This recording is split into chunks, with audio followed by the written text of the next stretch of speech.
Speaking of Happy presents Frankly Speaking. With co-host Eli Rigatuso, founder and queer transmasculine two-spirit of the Menominee Nation, and the lovely Avalisa Ellicott, model, public speaker, makeup fanatic, and outspoken transgender advocate. Together, we are Frankly Speaking. Did you? You were like all down looking at your phone, and you heard that, and you're like, "What?" I was like, "My new name." What? I know. I have been like so freaking busy with so many things, and that has been on my list.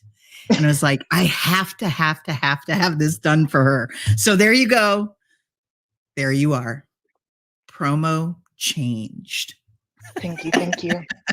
You are so welcome. Changing things has been a bitch. And it's hilarious because, you know, when you transition, you have to change your name. It's a process.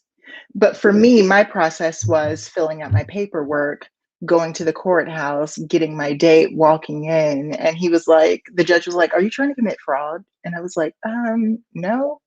He was like, "All right," and signed everything off. And I was just done. With your name change or the second name change the now first that you got name married? Change. Right, because they did that too. That's like one of the main questions that they ask. But yes, so the second time change. So we're in a COVID world right now, and so at the city hall or whatever, they were like, "Okay, so after you get your marriage license, you just take that to Social Security office, and then your name is changed. Go get your license. It's all done." Like, they didn't tell me an order to go in. And I went to the Social Security office fully painted, ready for a picture. And there was a police officer at the front door, and he said, "I'm sorry. We are only open by appointments." And I was like, what? No. Cool. Okay, well, if I can't do that today, then I'll go get my license. And they were like, "Oh, no, you can't do anything until your Social Security card is changed." And I was like, "But what?" So, yeah. You know, the systems of oppression just keep on. It's like all the different checks just so that they can get all their money. We got to have all our monies. So you got to do this first and pay for that. And then you got to do that and pay for that. And then you got to do this and pay for this. And congratulations, right? But everything is now Pete's changed over. So, and my driver's license picture is everything. Really? Well, we need to see this. You're going to need to like take a photo and text it to me, and then we'll show it at the end of the show. Okay. Yeah. I think I already have it. I'll crop it. Okay. It sounds good. Yeah. Don't put any personal information up there. Hell no. All right. Well, you know what? We have an incredible show today. I am so super stoked about this show. We are going to talk about surgeries. That's right. You heard me. Surgeries. Y'all have all those questions anyway, you cis folks. I mean, we love you. We do. But y'all have like all of these your legs. Did you grow those titties or did you pay for them? When you go on T, does your chest shrink? When you get on estrogen, do your balls just kind of like shrivel up? Does your penis just like go inside? The fuck?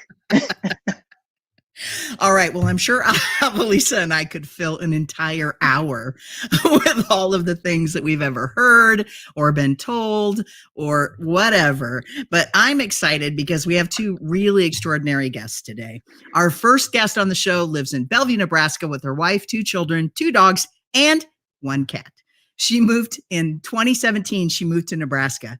Since moving, she has co-founded a transgender support group with her therapist called Transformative, tripping over my tongue, ran as the first openly transgender woman for federal office in Nebraska, did not win, and she was cheated.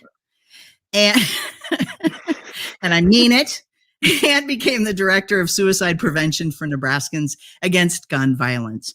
In her spare time, she likes to read, play games, spend time with friends and family, and work on helping anyone in need in the trans community. Barbara is also, we're going to call her, I think we're going to call her Babs, though. We're going to call her Babs. I'm into Babs.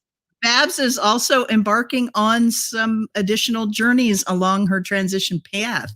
So she has some really great things to share with us and has agreed she is open to answering questions. So everybody, welcome Babs to the show. Hi, Babs. Hey, everybody. I'm really excited to be here. We are so excited that you are here. Like, you know what I really love is I never know what people are going to send us when they do the little promos that we ask them to do.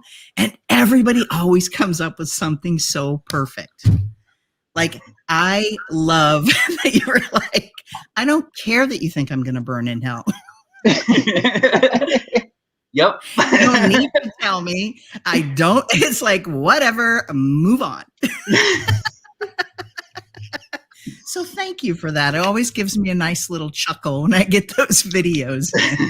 So, all right. So I'm going to bring on our second guest. Is there anything you want to say, Babs, other than that you are excited to be here today? No, other than like, I'm an open book tonight. So. Okay. Well, that is really, really awesome. And we appreciate it so greatly because I do know, like, this is something, again, I'm going to say this right off the top of the show, and that is, this is not a question you ask every trans person that you meet. Like, so we're giving you an opportunity to sit on the sidelines and hear us talk about these surgeries, right? These life-saving surgeries in many cases. Medically necessary. This is medically necessary. Exactly. This isn't something you just walk up to any random trans person and start asking them about, okay? So just FYI. All right. Well, our next guest, I was trying to figure out the best way to present our next guest. The bio is like, goes on for days. I pulled out some really interesting little tidbits, though. First of all, this next guest is no stranger to speaking of happy, because way back in 2015, I had the distinct pleasure of interviewing Brody Ray about his transition journey and his music. Brody was born and raised in small town Kearney, Nebraska with his two sisters. He learned his first guitar strum pattern from his mother at the tender age of 8 and started taking guitar and cello lessons. The guitar was not the only way that his parents were supportive of him. As a toddler, Brody Ray's mom remembers him kicking the back of her seat in the McDonald's drive-thru until he got the boy toy in his Happy Meal. Brody did all the things a typical boy would do, although he was assigned female at birth. As he began his transition, he faced numerous challenges as his body adjusted to the hormones as well as other gender-affirming surgeries. At one point, he even lost his voice completely. Not a good thing when you're pursuing a music career, right? Brody traveled to Belgrade, Serbia 4 times with supportive family members, completed 4 separate surgeries, and now has the full male body to match the man Brody has always felt he was inside. Cool thing is, I interviewed him just prior to his last surgery, and so that can be actually found out on our website. But Brody speaks and advocates and educates for the LGBTQIA2S+ community, sharing his story of transitioning, hormone surgeries, and the struggles and discrimination faced in everyday life. Part of his transition journey was actually documented on his show on TLC called Strange Sex, which was aired back in 2011. That episode was entitled Right Guy, Wrong Body, can still be viewed on the Oprah Winfrey Network, TLC, Netflix, and YouTube. In 2017, he moved to Nashville, and he's working hard every day to make his dreams a reality. As far back as he can remember, music has played a major role in his life. And thanks to his commitment to getting his voice back, in 2018, Brody auditioned for America's Got Talent. After shocking the crowd with his story of transitioning, he sang a stunning and moving rendition of Stand in the Light. And I'm crying because it really was stunning and moving. The song is by Jordan Smith. Even Simon commented and said, "You are a force to be reckoned with." So he released his first EP in 2013. He released 3 new singles after being on AGT.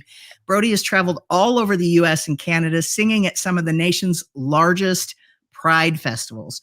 Please help me in welcoming Brody to the show. Brody and beautiful new baby. Look at the beautiful baby. Hi, baby. Is that you? She was screaming and hollering before this, and now she can see herself. Whenever she sees herself, she just freezes, and she's like, "Wow, there I am." That is adorable. I do And the she same smiled at thing. herself. If Avalisa is ever feeling bad, she just walks into the mirrors, into the bathroom, and is like, Exactly. "Oh, that's me. Good. That's me." Better now. Well, hey, Brody, Babs, thank you both so much. I thought the other thing that was really interesting about today's show is that, you know, I myself have had one gender-affirming surgery. I believe the same with Avalisa, although embarking on additional parts of your journey, Avalisa, correct me if I'm wrong, not sure where you're at in that regard. And Babs, I know that you're approaching. Okay, 2 or 3 surgeries. And that's the other thing. The surgeries are different for both trans men, trans women, or even just non-binary folks, what it is that we choose for our bodies, right? And Brody has actually had all of the surgeries that those folks who are binary trans men would seek to get, right? So I'm going to start. My first question I'm going to just toss out, right? I'm just going to kind of toss it out there. Whoever wants to answer can answer the question. What do you feel? How did you feel prior to your first surgery, right? Your first gender affirming surgery. And then how did you experience yourself or feel afterwards? We can actually even just go kind of round robin. If Avalisa, if you want to start, and then Babs, you can chime in. And yeah. So I transitioned in 2011, and I was on hormones full time, and I just wanted like boobs. Like I have a very skinny frame, but I was doing the cutlet method where you have the bra inserts and you just kind of stick them to your chest, and it felt disgusting. And I even looked at like buying like a silicone like boobs that you like put on just so that I didn't have to like always be conscious about it. And then in 2012, I got a nice little chunk of money, and I was like, I had just gone to the doctor just to maybe see like what could maybe happen, and we had a pre-op, and I was like, okay, well, if I ever get the money, I'm going to go to this doctor. And then got that chunk of money, called him that day, and I was like, I will be in town on this day. And he said, okay, cool. That'll be your pre-op. And the next day will be your surgery. And I was like, oh my God, it's finally happening. And I remember I woke up and I looked down and I was like, I got fucking tits, man.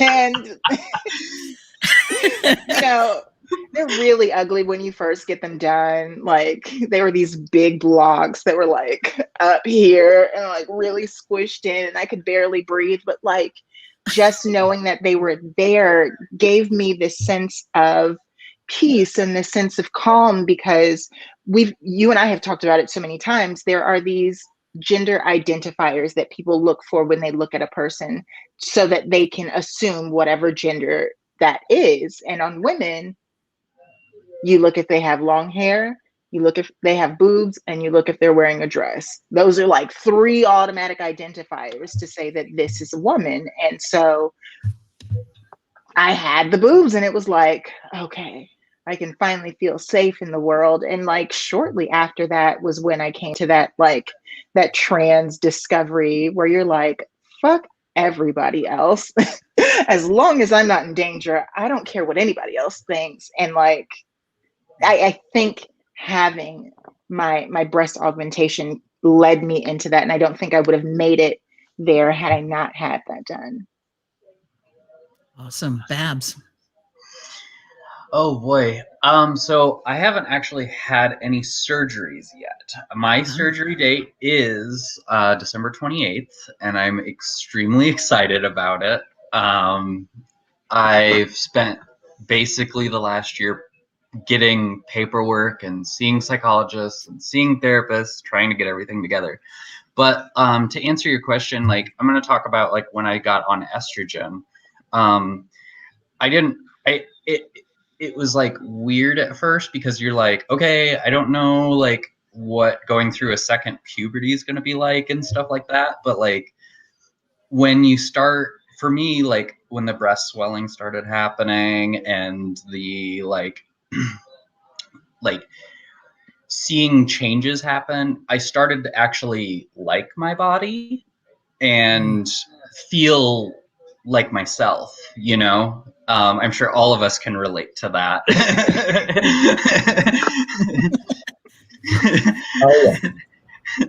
But like, just like every like 3 months I would take selfies and like pictures and everything, and just to watch my transition, because like whenever I would feel down, I was like, I'm not seeing the results I want, da, da, da, da, da. And then I would go back and look at those old photos and be like, oh wow, look at these changes that I'm seeing. I am becoming the woman I'm always supposed to be. So it's very euphoric. And it's great becoming the person that you know you're supposed to be.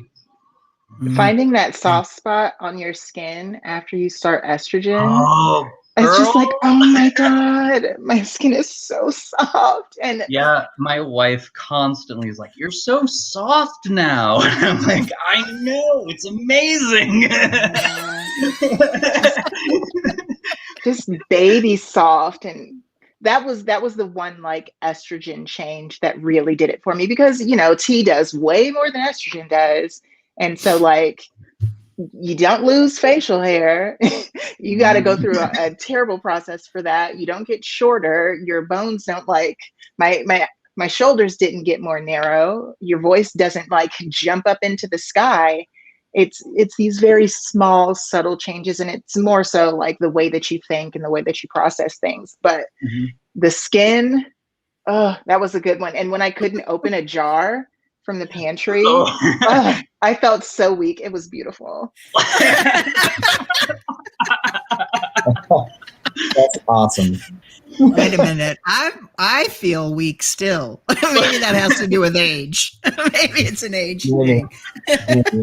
Brody, what do you have to say about? I can relate so much to all of that. It's just I'm over here just like laughing inside because I experience all those things. Like even like when it comes to like the skin stuff, like I remember my skin like getting thicker and harder and you know, just the exact opposite of, you know, what would happen with the estrogen.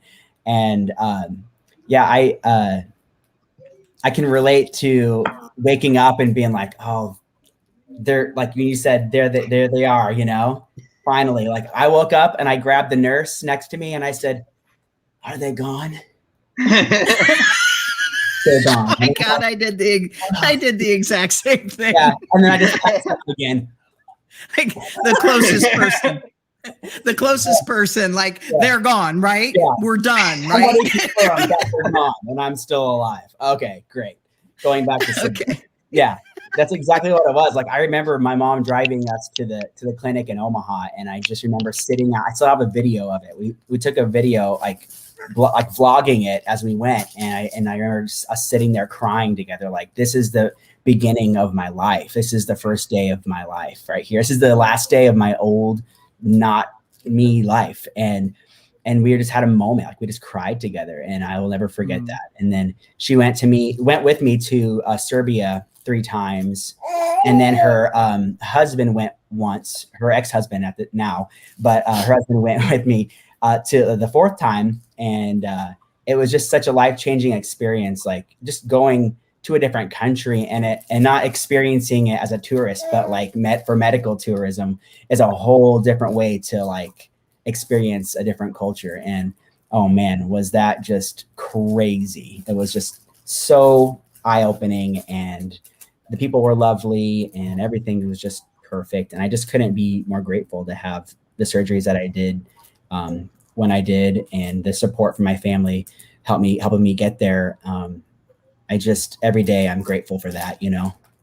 Yeah, and your story is unique because your mother's been supportive of you since like pretty Little, young. tiny, yeah, you know, Yeah. always asking me questions, never blocking me out, never ignoring me, never, you know, turning the other cheek and ignoring it. Like, she was always very hands-on and very like, okay, so how do we fix this? And let's look it up. And how are you feeling today? And, you know, I mean, we're always trying to figure it out. We didn't even have a word for it until I was like 8 or 9, you know, we didn't have a word. So we were just like, you know, together. So it was nice.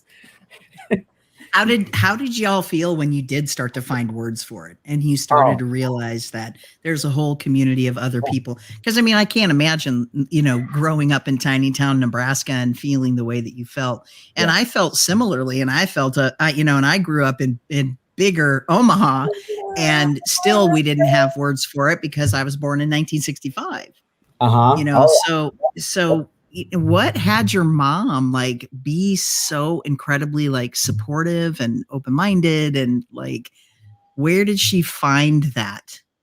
You know, I don't know. I think it was just the mother that she was. Like, she was just so loving and caring and compassionate, and just at one with her emotions and how we were feeling. And she always wanted to help us and support us. She always wanted the best for us, you know, and it's still that way. She's still exactly the same person. And I think it's just all about who she is as a person, you know, and I've learned so much about how to be and how to live and how to treat others through her example. And I just continue to do that every day. I mean, she's always teaching me and showing me, you know, how to treat people and how to be a better person and how to listen and be less selfish and be more selfless. And it's just another blessing that I get from my mother. You know, my dad was he was another situation, but he eventually came around. He cared just as much, but he didn't want me to get made fun of. So therefore he was resistant, like, you know, like most people would be.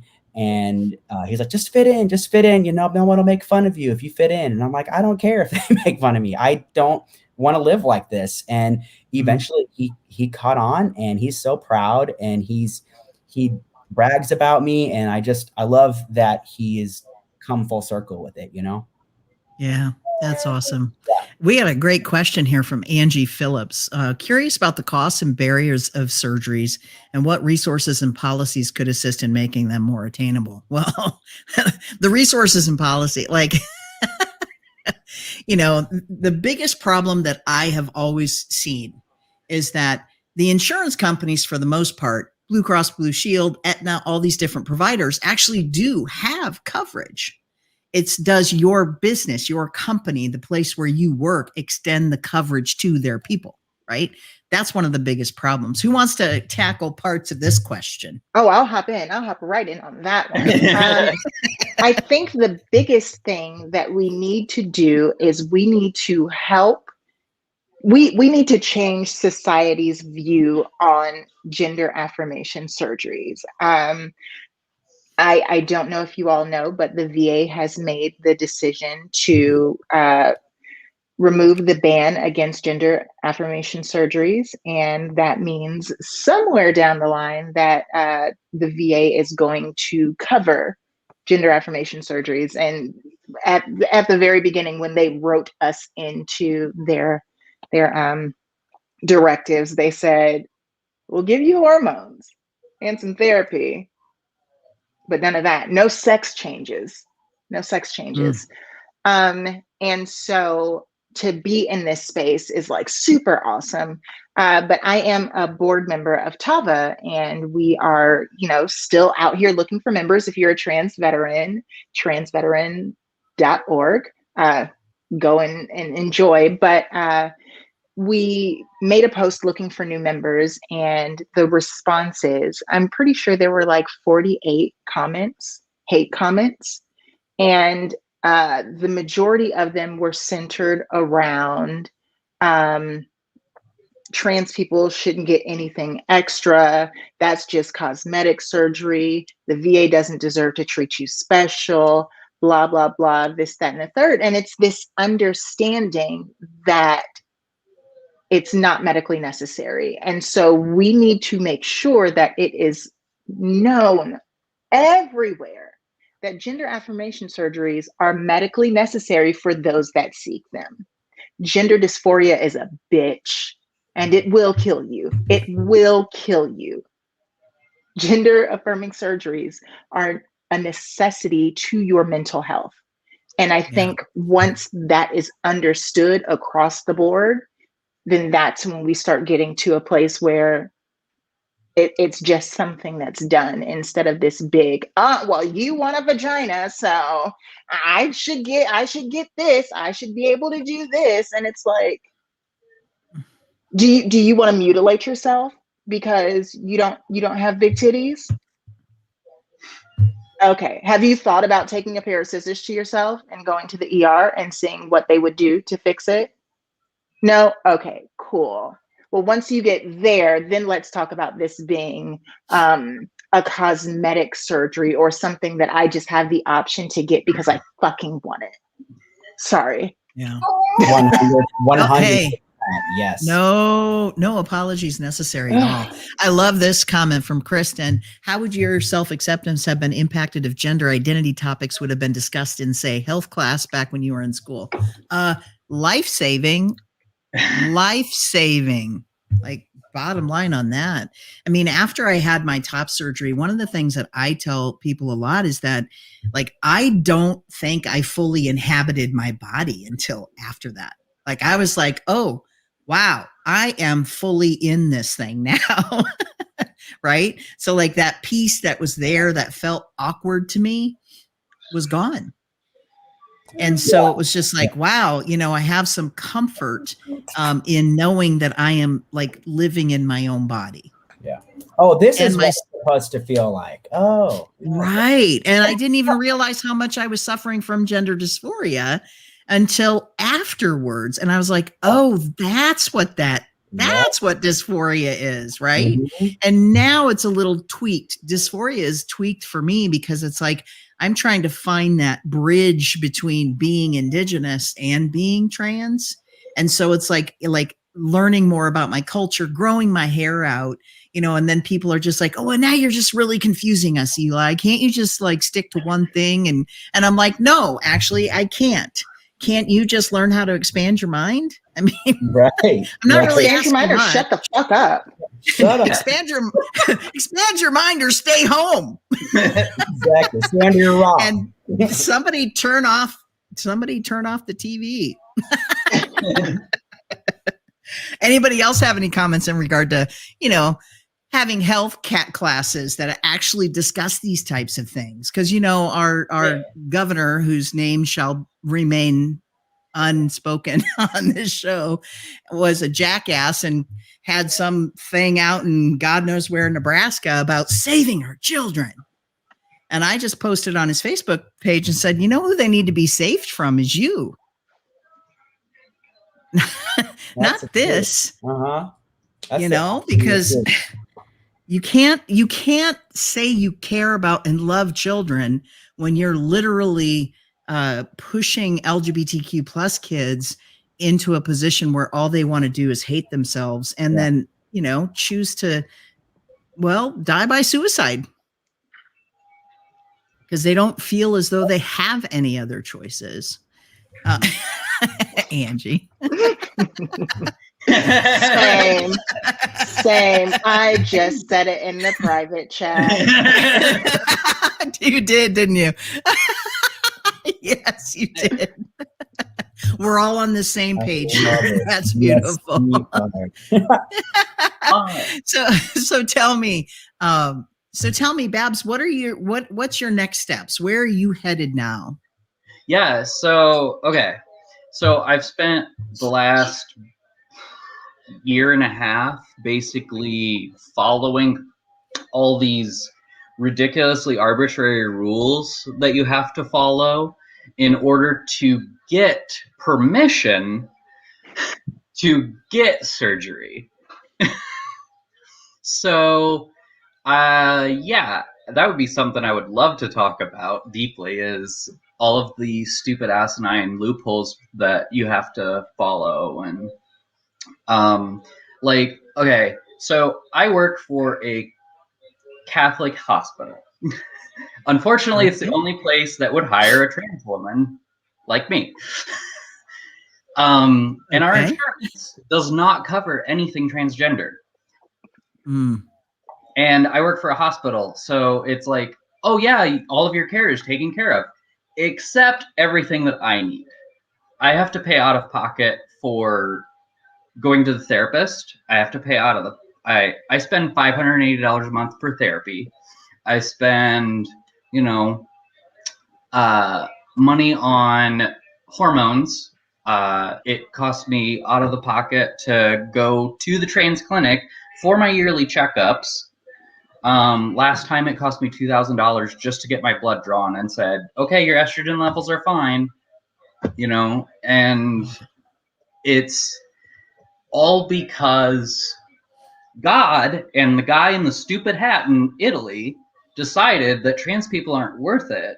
And because the Pope made this decision, the Catholic hospital chain that I work for follows direct things from the Pope. Like, I'm not kidding. Like, if you talk to the CEO of of the hospital, the Pope is the one who is legally in charge of the hospital because it's Catholic. Well, except when the Pope is actually affirming of LGBT folks. I didn't say the rest of the initialism Yes. because it usually stops at the B. But they don't also, shift their focus in that regard. And so that to me feels like just a bunch of hypocrisy, period. Yeah, absolutely. There's the WPATH standards of care, which we all know, because that's what basically says, here are the steps that you need to follow. And it was interesting to me because my surgeon who did my top surgery basically wanted to try to tell me that I needed to be on T for 1 year before he would do the top surgery. And I said, not when I'm paying you out of pocket. This is my money out of my pocket. There is nobody that I have to answer to. And now you answer to me because you're doing the surgery for me. Yeah. It'd be way different if it was an insurance thing and we had T's to cross and I's to dot, but we don't in this case. Oh yeah. I mean, and when I went to get my surgery, like I got my letters. I got my letter from my therapist says, yep, she's okay to have surgery. And then I found a psychologist that was willing to write me a letter after an arbitrary amount of sessions because they had to make sure that I was really trans. Even though I've been on hormones for 3 years and I've changed my name and, like I've done all these things.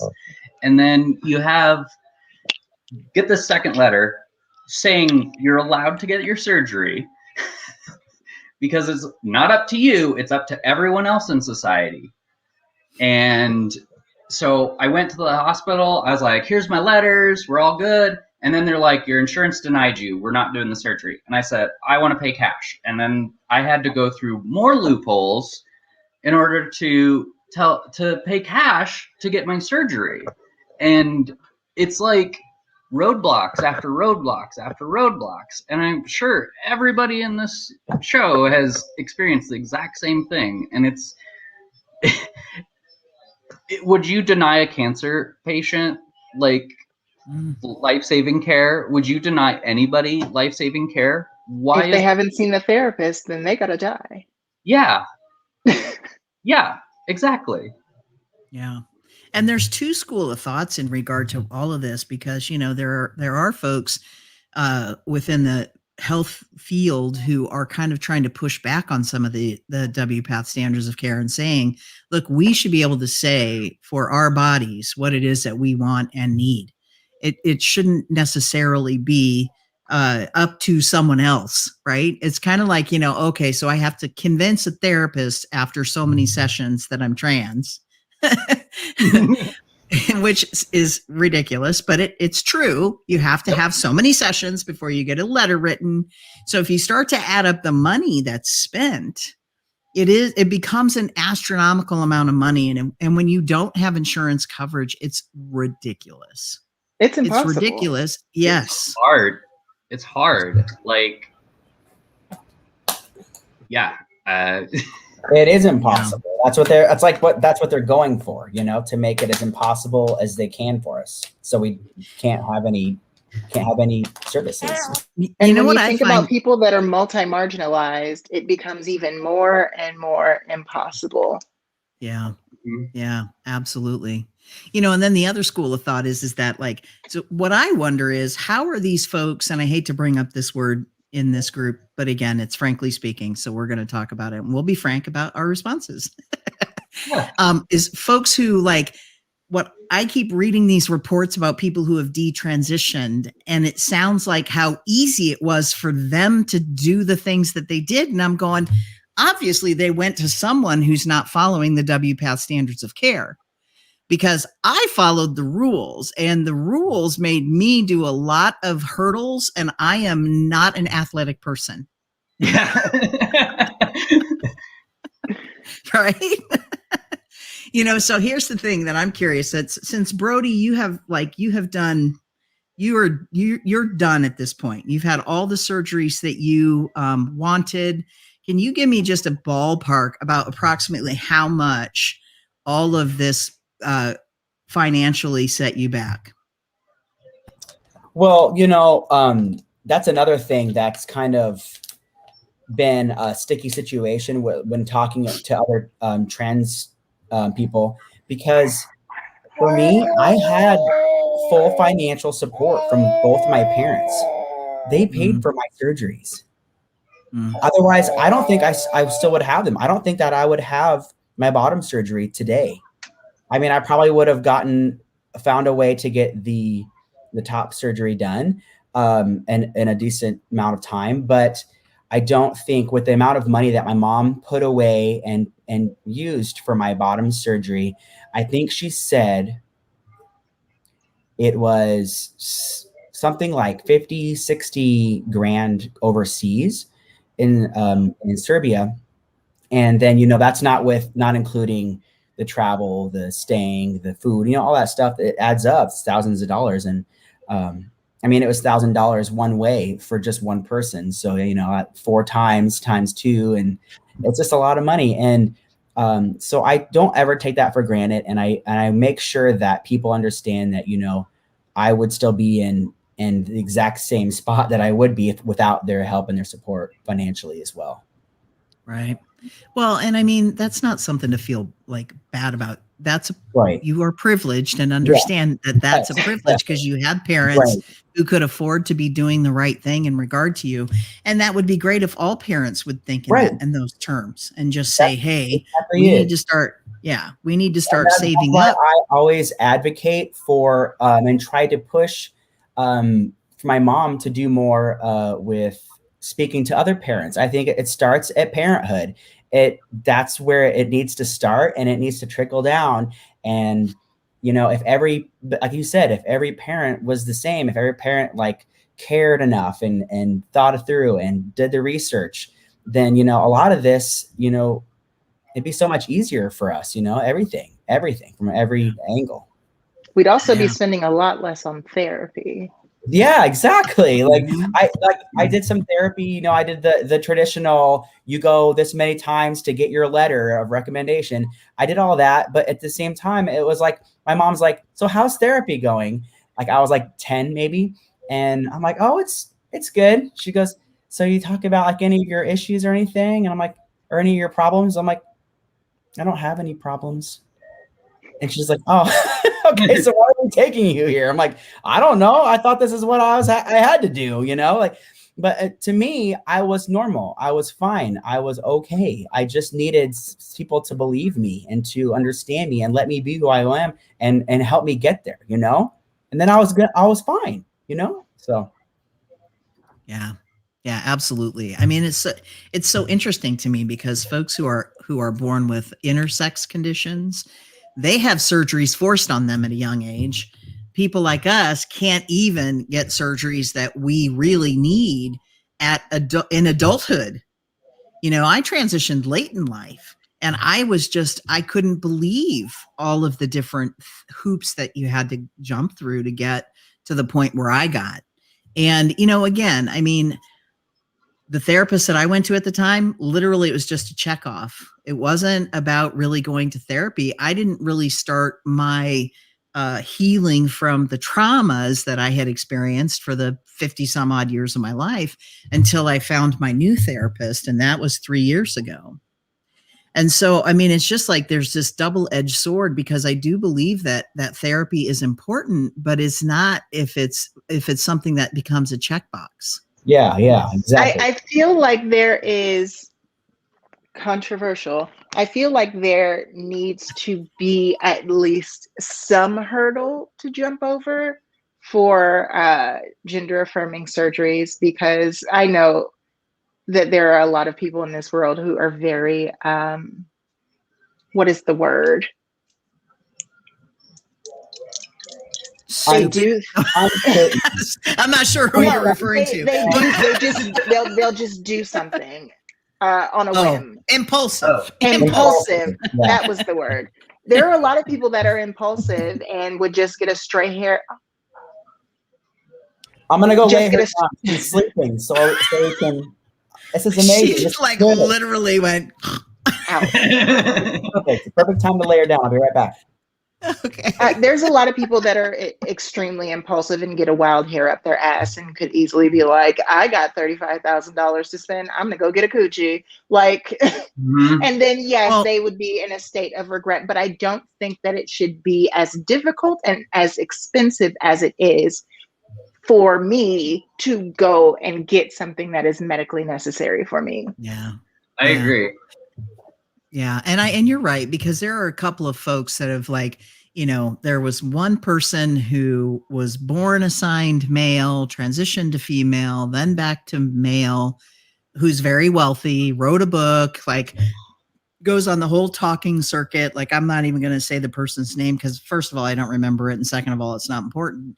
But again, you're right. There are folks the ones who have money and access to it, it's like they don't even think about that. It's just like, it's like buying a new Porsche. Right. And so that's the sad part, because then it's for folks like us who actually do really need this and don't have access to healthcare or the financial means of getting it. That causes issues for us. And that's the part that I think is really, really something needs to be done. And it does need to start. It needs to start at home with our parents, then it moves to what's happening in schools. I mean, if we didn't divide up by little boys go over here, little girls go over there, and I could have learned about people like me when I was at such a vulnerable point in my life, to be able to be seen and heard and affirmed. It's not like I would have ran out and asked for surgeries right away at that age. I wouldn't have. I'm tired of people who think that kids are getting surgery, and why are they obsessed with kids' genitals? God. Why are they obsessed with anyone's genitals? That's my question. This is true. It's fascination with a penis, because you're either getting rid of one or getting one. And it's this stupid thing where everyone, specifically men, are obsessed with penises, and the idea of me getting rid of mine is just so mind-blowing. Or somebody getting one, they need to know what it looks like. What does it feel like? Is it heavy?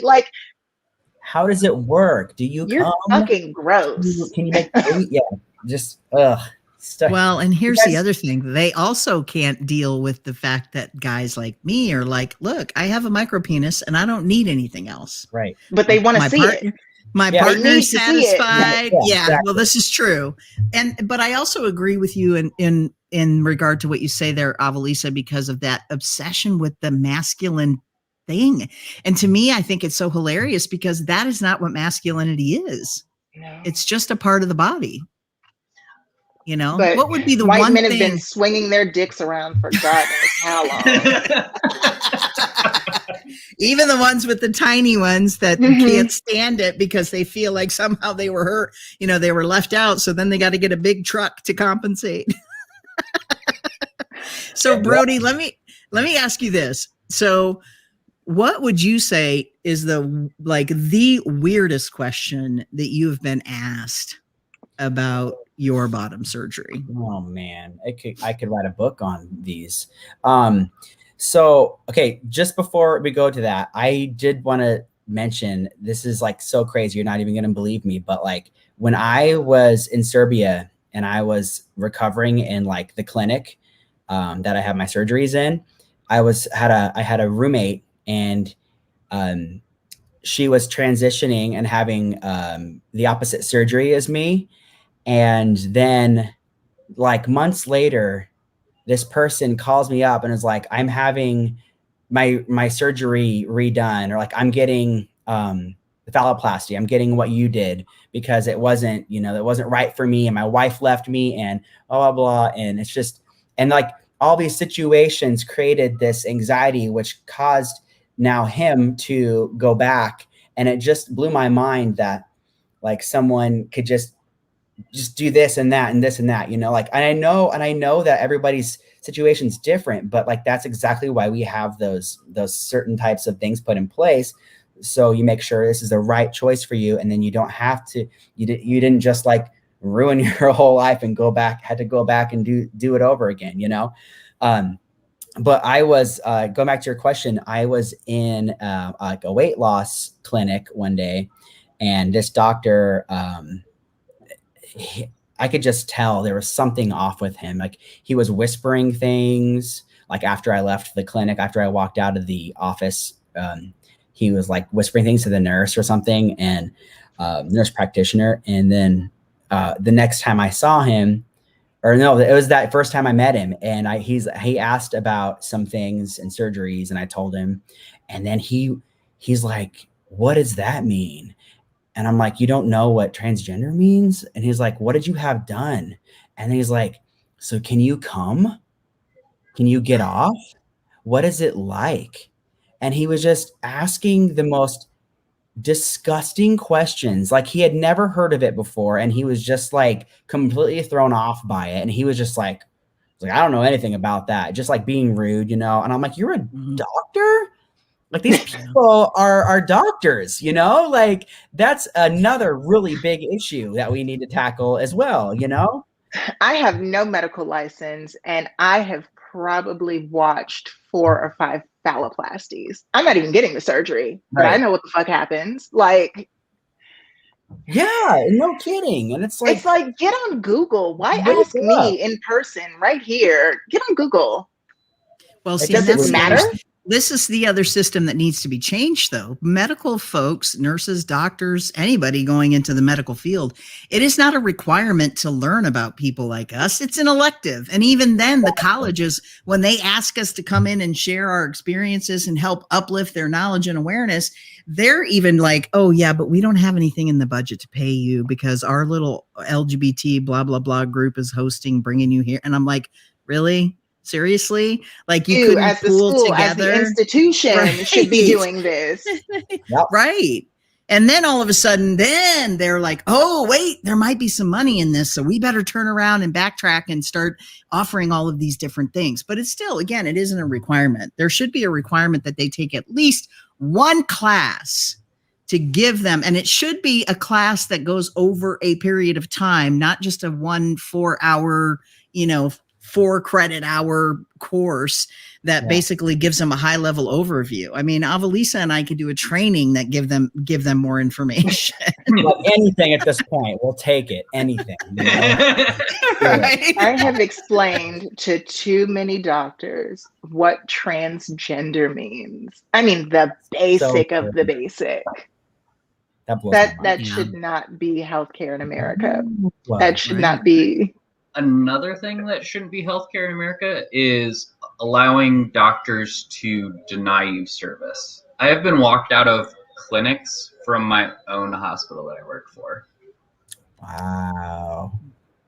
Yeah, they just passed that in Arkansas not too long ago, that they can refuse service to you because you are trans. Yep. And I wasn't even in there for trans care. It was something totally unrelated. Like my back was hurting, and So therefore, you're not valid human. You don't need it. Yeah, no, the doctor, he was looking at my, like, "Okay, what is your prescriptions? What's going on with you?" And then as soon as he saw what prescriptions I was on, he goes, "Are you transgender?" And I was like, yes.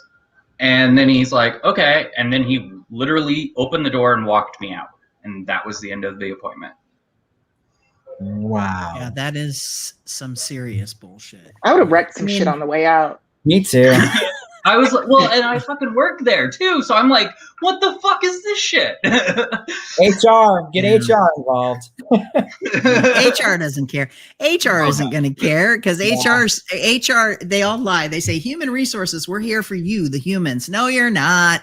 You're just a big fancy way of saying that we need to protect the company first. And that's where we get gaslighting and tone policing and all these other things. When we try to walk in and say this happened and this is what someone said, they go to that person and are like, oh, I didn't intend him any harm. Oh, fuck that shit. Because you did. A bunch of crap. I'm sorry. I'm dying. I'm having a heart attack, but you're going to walk me out because you don't know what transgender is. Yeah. Like that's some really seriously because of your religious beliefs, because you don't understand, because you're an asshole. Okay. Cool. Exactly. And this is why we need to remove all religion from medical care. Period. Yeah. Absolutely. Yes. Absolutely. Yes. Well, you're going to be opening a huge can of worms right here, Babs, because I think about all the Catholic churches that are now burning in Canada, and I am not upset about it.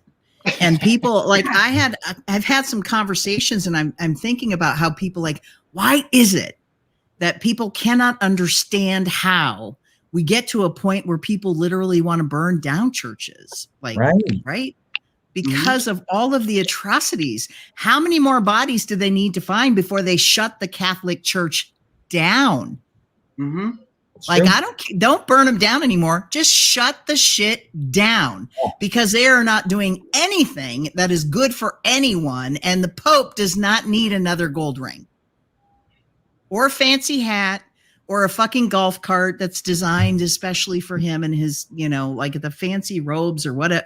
I mean, come on. I want one, right? So bad. Just like a fancy visible golf cart everywhere from all of the different angles.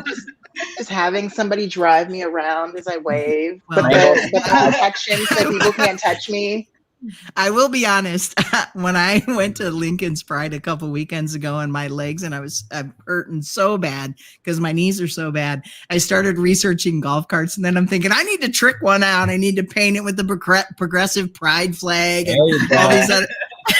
Just a Pride Pope-mobile. Well, there you go. I just don't have that kind of money. We need more patrons for that. We'll take it on the road, Avalisa. We'll go to all the different prides in our little golf cart. Just fully enclosed. Hello. We'll put up the sneeze conditioning. Well, there you go. There you go. Maybe just a little fan in between us. Well, for you, we might get somebody running alongside fanning you. Yeah, I appreciate that as well. It's got to be super fancy, right? Makeup melts. Makeup melts. Yeah, indeed it does. All right. Well, I'm not sure. I've been so into the conversation. I haven't even been looking to see how many people we have watching us. It looks like we have 5 people out there watching us. That's nice to know that we have a little bit of a viewership, some great interaction and comments from our guests who have joined. If there's anybody who wants to ask a question, right now is the time to ask your burning question. We promise we won't make fun of you because we're telling you to ask. Now, you may not like the answers because we might do the disclaimer of thank you for asking the question here, but please don't ask it to other trans people you meet. And here's your answer, right? So go ahead, just be brave, ask your questions. But Avalisa, do you have any questions you'd like to ask our guests or Brody's? I had a connection that I wanted to make when you guys said that you woke up and you said, are they gone? Yeah. I just recently had my orchiectomy. And the first thought I had when I woke up is, God damn it, they better be gone. They better be gone. And so for those watching who may not know what that is, Google it. Google's the best friend. Let's just put it this way. Brody had to have his made. And I got mine snatched out. This is It felt I mean, if so there, good. we need to have like a group of trans folks go into healthcare that are committed to like swapping parts. I know. I'm like, Somebody figure that out. I feel like it's out there.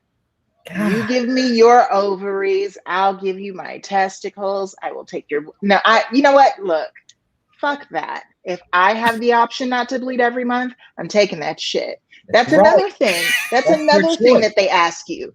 It's like surgery. You know how surgery works, right? So people will ask trans women, so is it going to menstruate? Are you going to bleed every month? Are you going to be able to have kids? And it's like, do you understand science? Right. Exactly. This is just a flippy do.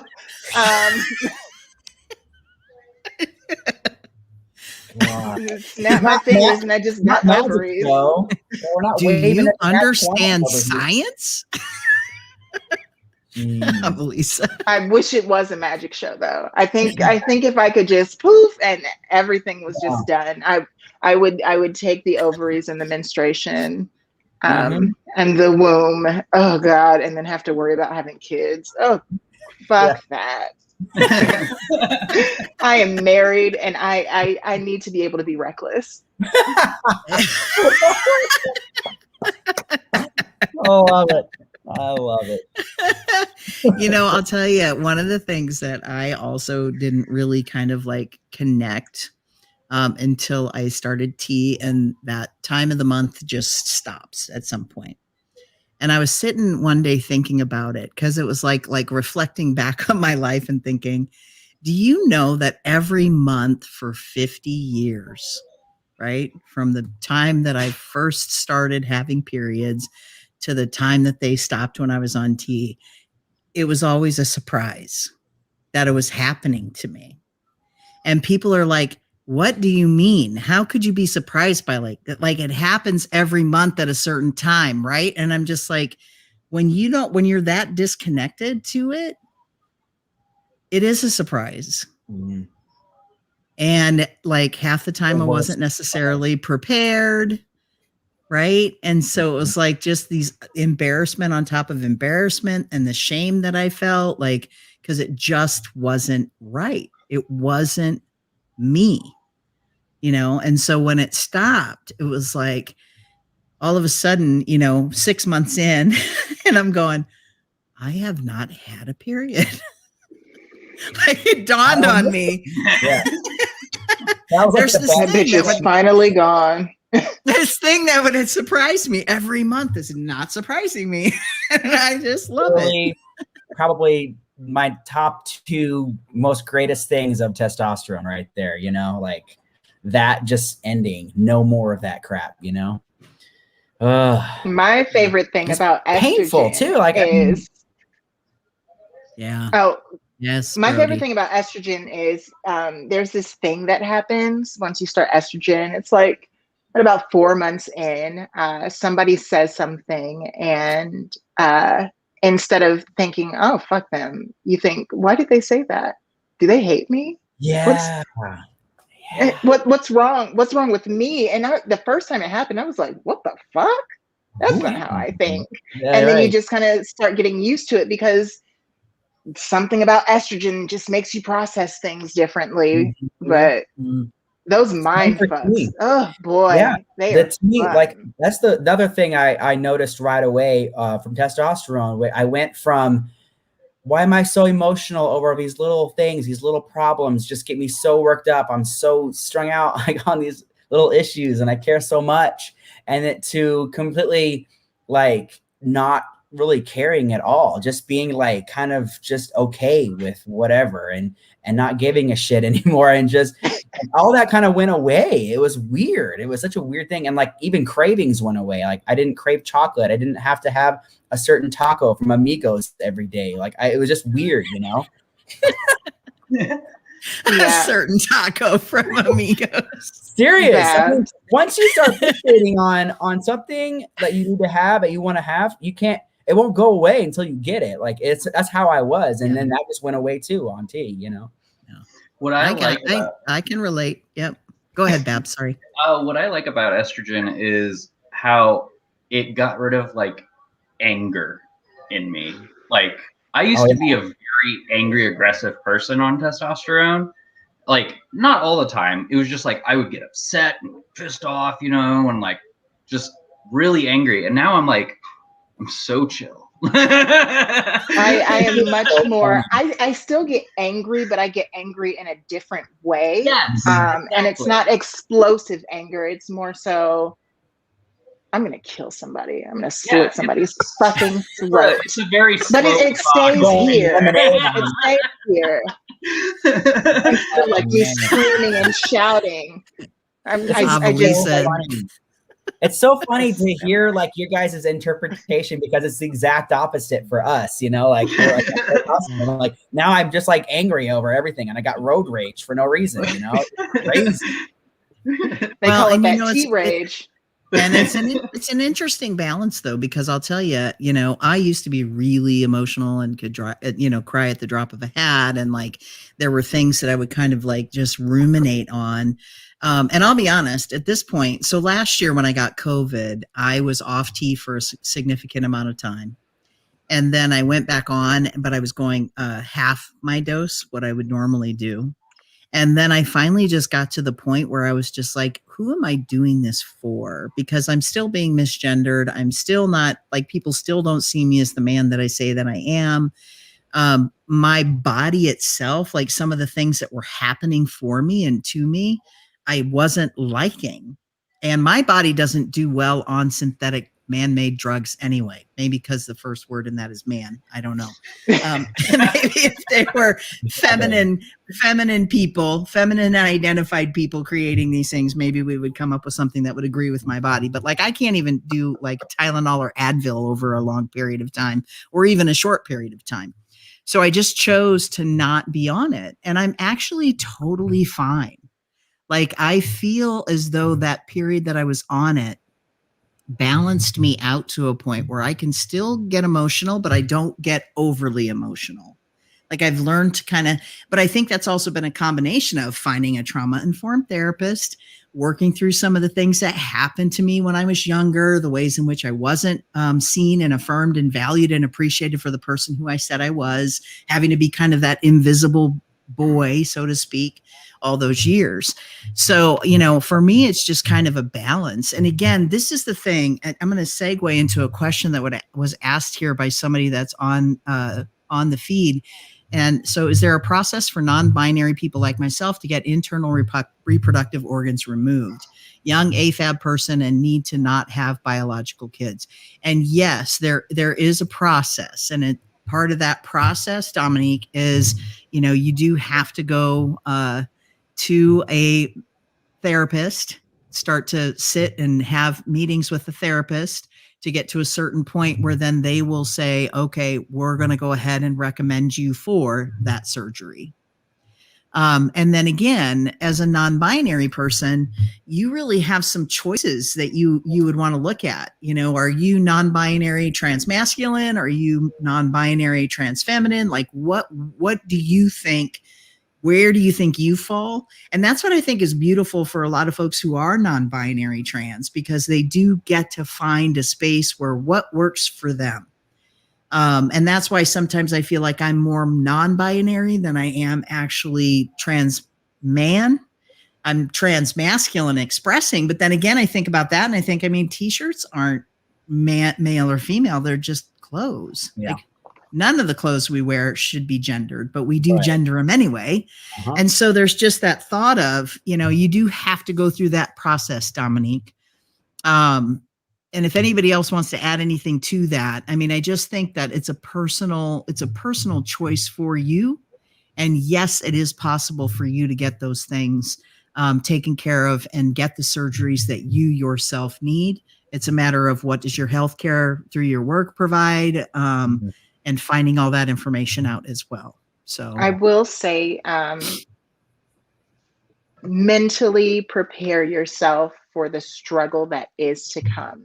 Like we were discussing earlier, everybody's obsession with penises, there is also an obsession with gender roles and making sure that people fit into the gender roles that they were assigned at birth. And so while there's a lot of social discussion about trans people and gender affirming surgeries, there is just a long history of men deciding what women can do with their bodies, and any type of hysterectomy, any type of removal, any type of tube tying, anything that is going to reduce your ability to bear children like a woman is supposed to do is going to be a hard task. And it's fucking stupid, to be completely honest, but it is something that happens. It's something that may happen to you. And so I want you to prepare yourself mentally for the struggle that you may face, and then just be pleasantly surprised if you don't have to deal with any of that bullshit. Yeah, I'm going to back you up on that one, because like my wife, cis woman, it took her until she was like 30 years old to get a surgery because she's like, I do not want kids. Like, I do not want kids. And so like it took her that long to get a doctor to agree to, do the scarring on her tubes and everything so she won't have kids. And and she kept saying it since she turned 18. I don't want kids. Please do my stuff. So it's a struggle for cis women too, of just getting anything done. Yeah, absolutely. Across the board. And for what? For why? How is that effective? Right. Yeah. And I think it has a lot to do with those people and their damn religious beliefs. Like everybody else. Yep. Anyway, Angie said Brody, it earlier. What were you gonna say? Yep. Oh, what? Go ahead. Oh no, Angie said this earlier. Yeah. And that's true. That's absolutely true. But no, you were going to say something else, Brody. I think the thing that kind of helped me figure things out and get to where I was comfortable with and ready. I mean, I was always ready, and I was always pushing my parents. Like, I would have done it at age 8 if I had the choice, but but like, that's what I say. And just start asking questions, talking to doctors and therapists, and just reaching out and connecting with other people that might be on the same path as you. And just talking about the pros and the cons and the good and the bad, and just overly preparing yourself for that day, and just knowing as much as you can about it beforehand. It's just going to be in your favor, Yeah, absolutely. And also, Dominique, if you're still watching, please feel free to send a message at Speaking of Happy, and Avalisa and I will also try to help get you directed to places that can kind of walk you through those processes as well. You know what? We have reached the end of our hour, and actually we went a little bit over. It is now 7:07, and I know that we told y'all it was only going to be an hour, at least live. We are going to have a little bit of an after show. I'm going to need to send y'all a new link, but that's actually recorded for our Patreon folks. And I, right at this moment, wanted to thank our Patreon folks, because without them, frankly speaking, and Speaking of Happy would not be possible. So thank you to James Pandis, Lauren Foster, Kristen Dupree, M. Blanco, the New Mexicast, Rick Bronick, Corey Helsper, Angela Batson, Deborah Johnson, Barb and Ted Gold, Arthur Kornitsky, Brent Kumar, Mel and Randy Bagley, Fariel Pearson, Sheila Janka, Chris Winter, and Ben Cass. Thank you all so much for your generous contributions through Patreon. We're going to have some fun after show things coming for you folks that are Patreon subscribers. And if you want to be a subscriber to the show, to our Patreon, you can go to patreon.com/speaking of happy. And for $1, you get access to all the special fun little after show things that we do. I know exactly how I'm starting the after show. Oh, good. I'm excited. Is there anything anybody else would like to say while we're still on the live stream? Just a couple minutes left here. We'll go kind of a round robin again. Is there anything else you want to say in particular to the audience, to us? Feel free. We'll go backwards though this time. Brody, you go first. I'll start. Sure. I just want to say thanks for having me on the show, and I would love to come back some other time if you'd like to have me. Thank you for everybody who's tuned in, and if anybody else like has questions that they're maybe not comfortable asking on here, you can always find me, and I'm sure that you guys agree. You can find us online and look us up and ask us directly in our messages if that's more comfortable too. I'm an open book, like everyone said, and just don't hesitate if you have questions for us. I agree 100%. Really happy to be on here. Ever since I transitioned, I've been trying to be a big advocate for the trans community and help anyone as possible. So if there's anyone that's watching that needs help or has questions or whatever, you can hit me up. I'm on Facebook. You can hit up Eli and Avalisa and they'll get a hold of me. Whatever works. But yeah, we see you and you're valid. Yes, absolutely. Avalisa, anything else you want to add before we go to the after There show? is something special that I want to add. I know that we all sat here and talked about gender affirming surgeries, and I do want to let our audience know that there is such a thing as non-op trans people. Surgery is not necessary to be trans. Surgery is not something that everybody gets. A lot of us here are post-op and pre-op for something else. But there are a lot of people that are non-op, and I want everybody to understand that you don't have to have surgery to be trans. Exactly. Yeah. Yes. Yep. Absolutely. You are who you say you are, because that is who you are. Right. Do what's good for you. Yeah, exactly. Yeah. Yep. All right. Well, Brody, Babs, Avalisa, thank you all so much. As always, I am so grateful to be able to share these kinds of conversations. Our next episode of Frankly Speaking is in 2 weeks. So next Friday at 6 p.m., there will be an episode of Speaking of Happy. And then after that, we will have another new episode of Frankly Speaking. Again, thank you all so much. Brody, Babs, I'm going to send you a link to the after show here in just a moment. So stick around. Take care. Thank you all for watching. Bye, everybody. Bye.